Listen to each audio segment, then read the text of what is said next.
Hello दोस्तों physics को आसान, मजेदार और व्यवहारिक बनाने वाले हमारे इस चैनल फिजिक्स वर्स में एक बार फिर आपका स्वागत है। दोस्तों लास्ट टाइम हमने डिस्कस किया था आपके 12th सिलेबस का इलेक्ट्रिक फील्ड और चार्ज से संबंधित चैप्टर। तो आज हम शुरुआत करने जा रहे हैं नए चैप्टर की, जिसका नाम है इलेक्ट्रोस्टैटिक पोटेंशियल और कैपेसिटेंस। ठीक है, तो दोस्तों ये स्टार्ट कहां से होता है, कहां से इसकी शुरुआत होती है, पहले ये हम स्टार्ट कर दें। तो सबसे पहले क्या है कि हमने बात की थी चार्ज की।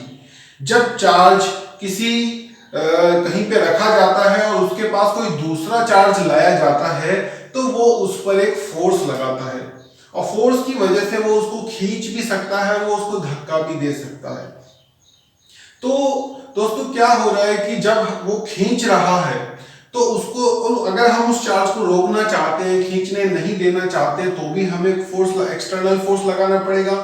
और अगर वो धक्का दे रहा है और उसकी तरफ अगर हमें चार्ज को लेकर जाना है तो भी हमें एक्सटर्नल फोर्स लगाना पड़ेगा।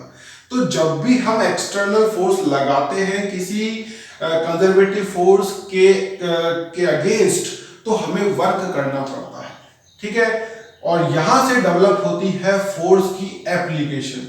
हम सभी फोर्सेस के बारे में क्यों पढ़ते हैं? हम फोर्सेस के बारे में इसलिए पढ़ते हैं ताकि हम उसका एप्लीकेशन डेवलप कर पाए, जो कि है वर्क।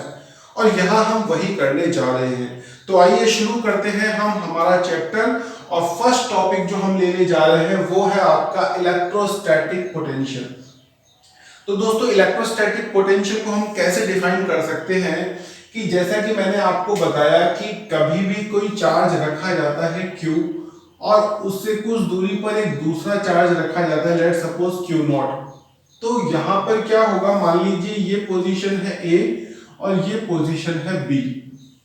ठीक है, या ऐसा कर लिए कि यहां पर कुछ मानिए मत, ये पोजीशन मान लीजिए जो कि R डिस्टेंस पर है। ठीक है, अब आपको कहीं से किसी चार्ज को यहां इस पोजीशन से इस पोजीशन तक लेकर आना है। मान लीजिए Q0 को हमको किसी पोजीशन से किसी पोजीशन तक लेकर आना है। ठीक है, तो यहां हम कर लेते हैं A और B, इसको यहां डिफाइन कर लेते हैं। यहां हमको B पोजीशन से A पोजीशन पे लेके आना है।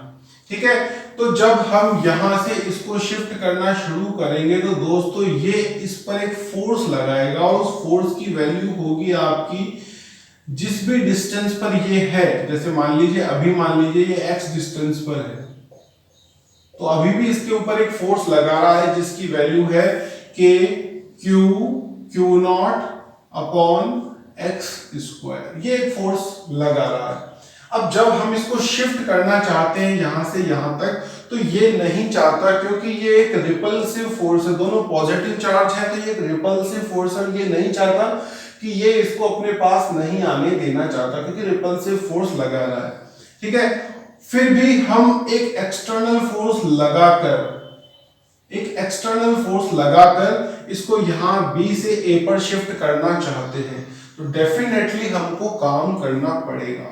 यानी कि B से A तक शिफ्ट करने के लिए हमको काम करना पड़ेगा, और किया हुआ वही काम हमें in form of potential store हो जाएगा, या हम कह सकते हैं कि इन फॉर्म ऑफ एक एनर्जी हमें मिल जाएगी जिसको हम बाद में काम में ले सकते हैं। ठीक है, ये ऐसे ही है कि मान लीजिए कोई ये ऑब्जेक्ट है, ये जमीन पर पड़ा है।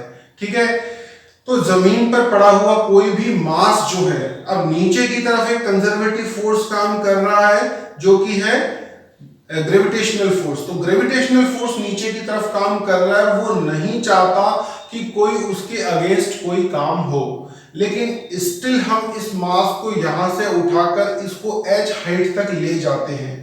तो कंजर्वेटिव फोर्स नीचे की तरफ लग रहा है और हमने इसके अगेंस्ट कुछ काम किया है, तो डेफिनेटली इसमें कौन सी एनर्जी आ जाती है? पोटेंशियल एनर्जी डेवलप हो जाती है, जो कि हम जब इसे छोड़ते हैं तो हमें ये दिखाई देती है। ठीक है, तो इसी तरीके का ये यहां पर हुआ है कि एक कंजर्वेटिव फोर्स जो है वो इसके अगेंस्ट लग रहा था। कंजर्वेटिव फोर्स, इसको ऐसे कहें इलेक्ट्रोस्टैटिक फोर्स।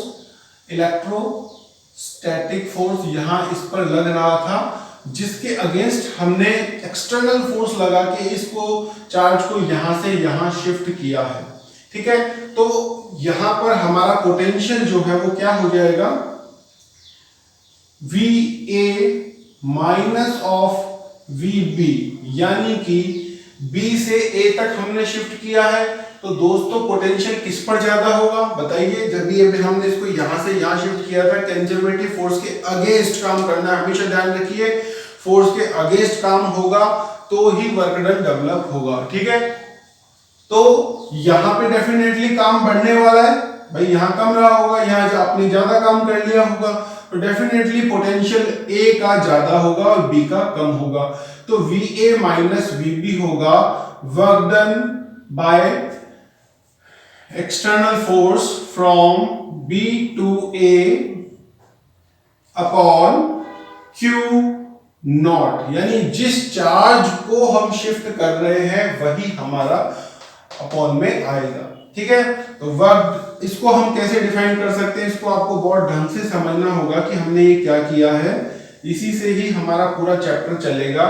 यहां हमने क्या किया है कि किसी चार्ज को इलेक्ट्रोस्टैटिक फोर्स जो कि इधर की तरफ लग रहा था उसके अगेंस्ट हमने फोर्स लगाकर, अच्छा ये फोर्स इक्वल लगाया हमने, ये भी ध्यान रखिए, क्योंकि अगर हम फोर्स ज्यादा लगाएंगे तो डिफरेंस ऑफ फोर्स की वजह से न्यूटन का सेकंड लॉ अप्लाई हो जाएगा और एक्सेलरेशन प्रोड्यूस हो जाएगा, जिससे वेलोसिटी बढ़ेगी और काइनेटिक एनर्जी डेवलप होगी।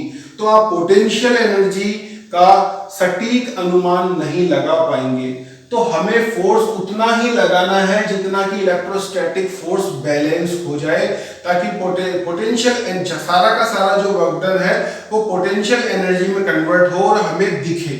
ठीक है, अदरवाइज हम टोटल वर्क डन में हम कंफ्यूज हो जाएंगे कि कितना पोटेंशियल एनर्जी है और कितना काइनेटिक एनर्जी है।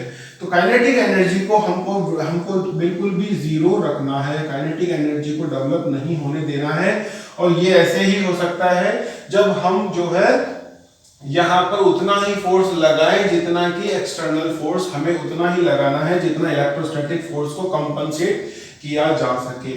तो इससे हमारा इलेक्ट्रिक पोटेंशियल डिफाइन हो जाता है कि किसी पॉइंट B से A तक किसी Q नॉट चार्ज को पॉइंट B से A तक लाने में किया हुआ वर्क डन जो है वो इन दोनों के बीच में पोटेंशियल डिफरेंस के बराबर होता है। तो ध्यान रखिए दोस्तों, अभी तक हमने जो डिफाइन किया है वो है पोटेंशियल डिफरेंस।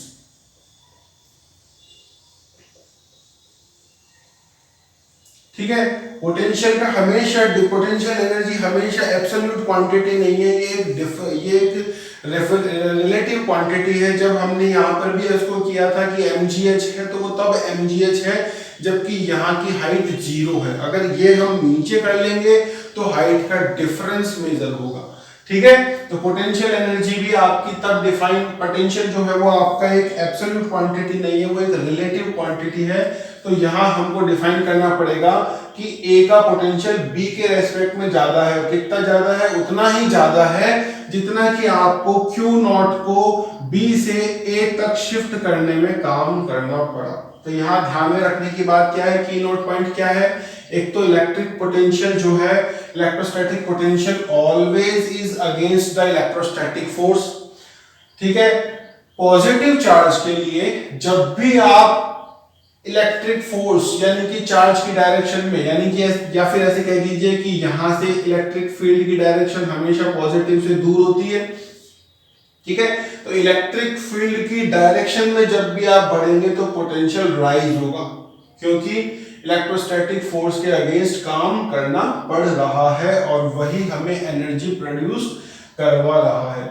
तो VA minus VB equal to VB to work done by from B to A shifting a charge Q naught। अब दोस्तों हम नहीं चाहते कि हम हमेशा डिफरेंस की बात करते रहें कि इसका डिफरेंस क्या है। जब भी हम आपको बोले कि इस पॉइंट का पोटेंशियल 1 है तो फिर आप पीछे से लगा दो कि सर किसके रेस्पेक्ट में।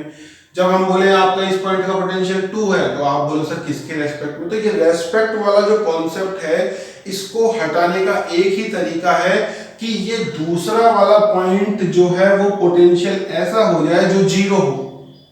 ताकि हमेशा रेस्पेक्ट जीरो ही रहे और हमें ये कुछ घटाने का मतलब ही खत्म हो जाए। जीरो को किसी में से भी घटा लो वो उतना ही रहता है।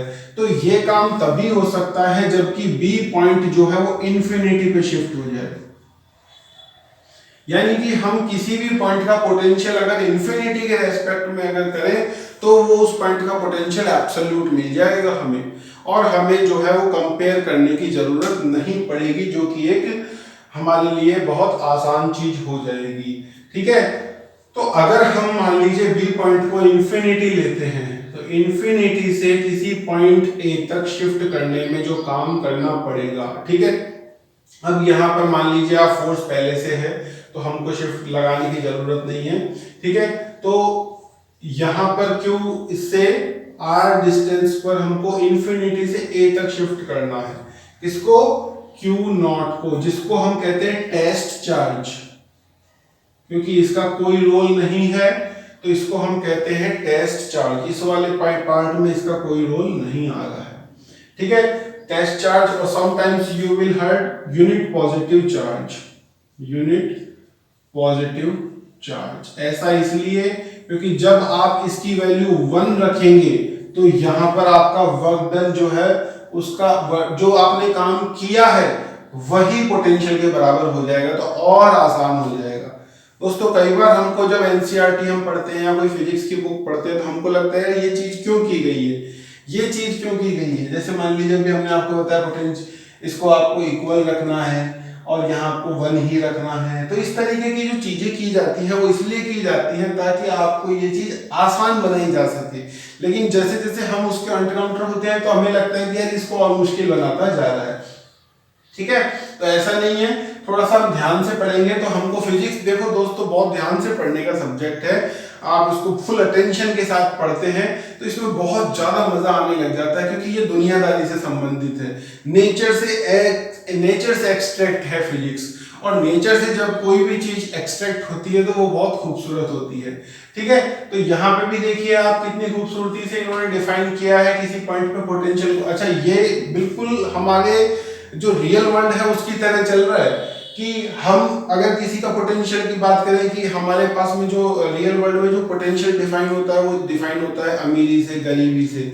तो कौन कितना अमीर है ये डिफाइन तभी हो सकता है जब उसके आसपास आप ये डिफाइन करो कि कौन के लोग कितने गरीब हैं, ठीक है। तो उसी तरीके से आपने कम पोटेंशियल और ज्यादा पोटेंशियल को डिफाइन कर दिया कि ये एक पॉइंट गरीब है और ये पॉइंट अमीर है। तो जो यहाँ आता जा रहा है उसका पोटेंशियल ज्यादा है और ये जो ज्यादा काम कर रहा है विपरीत परिस्थितियों में, क्योंकि अगेंस्ट द इलेक्ट्रोस्टैटिक फोर्स, आपको फोर्स के अगेंस्ट काम करना पड़ेगा तभी आपका पोटेंशियल बढ़ेगा, ठीक है। तो ये भी है, फिक्स बात है कि जब भी आपको अगर अपना पोटेंशियल समाज में बढ़ाना है तो समाज के द्वारा उत्पन्न विपरीत परिस्थितियों के अगेंस्ट आपको अपना काम करना पड़ेगा तभी आपका पोटेंशियल बढ़ेगा, ठीक है। तो यहां पर भी इंफिनिटी से ए की तरफ आप शिफ्ट करेंगे तो हमको क्या फायदा होगा, V A minus V of infinity is equal to W from infinity to A is upon Q naught. यानी ठीक है, अब v एट इंफिनिटी हमने आपको बताया 0 है, तो v एट a जो है वो डिफाइन हो जाता है किसी पॉइंट पर पोटेंशियल की इंफिनिटी से किसी पॉइंट a पर किसी चार्ज q नॉट को शिफ्ट करने में जो काम करना पड़ता है वही आपका उस पॉइंट का पोटेंशियल होता है। देखिए कि कैसे डेफिनेशन निकलती है, और डेफिनेशन हमको याद करने की जरूरत नहीं है। डेफिनेटली मेरे से भी कोई पूछेगा तो मुझे याद नहीं होगी कि ये कहाँ लिखना है। हो सकता है एनसीईआरटी के बिल्कुल अगर आप चेक करेंगे तो काफी वर्ड्स में डिफरेंस आप पाएंगे, लेकिन दोस्तों ये एकदम सही है। आप बिल्कुल से ध्यान से देखें कि किसी क्यू नॉट चार्ज को इंफिनिटी से ए तक शिफ्ट करने में जो काम करना पड़ा वही उस पॉइंट का पोटेंशियल डिफरेंस। और अब क्योंकि दूसरा पॉइंट 0 है तो 0 आप किसी में से भी घटा लीजिए, उसका वैल्यू वही रहेगा, तो यहां पर आपका उस पॉइंट का पोटेंशियल वही होता है, ठीक है। तो डिफाइन कर सकते हैं बहुत आसानी से, लिख लीजिए आप इसको और ये हमने डिफाइन कर दिया है इलेक्ट्रिक पोटेंशियल को। एक बार वापस से अगर किसी ने नहीं लिखा है तो लिख लीजिए कि what is electric potential. The